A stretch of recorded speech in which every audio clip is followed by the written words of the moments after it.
Hi everyone, today we are in chapter 33 of Genesis.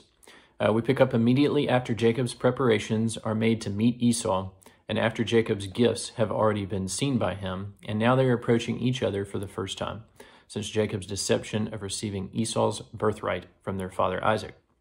Around 20 years have passed, and obviously Jacob is nervous as to what type of reception he is going to receive from his brother. He makes further preparations by dividing up his family into different groups. He divided the children among Leah, Rachel, and the two maidservants. He put the maidservants and their children in front, Leah and her children behind, and Rachel and Joseph last.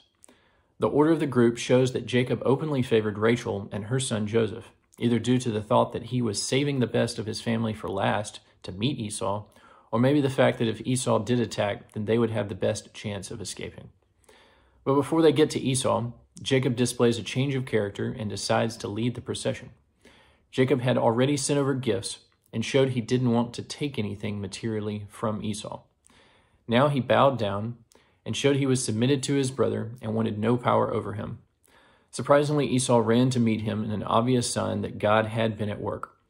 He embraced Jacob and kissed him, and neither felt a need to discuss and resolve the past.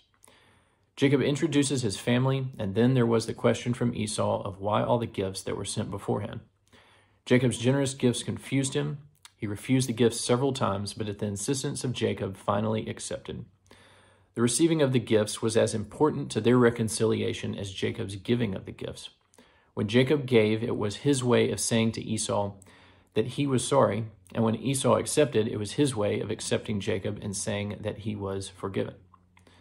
The most important takeaway from this chapter, I believe, is contained in verse 4, when Esau ran to meet Jacob, embraced him, and kissed him.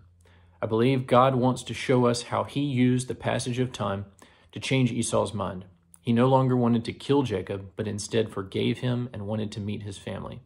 Only God could change someone's mind in that way.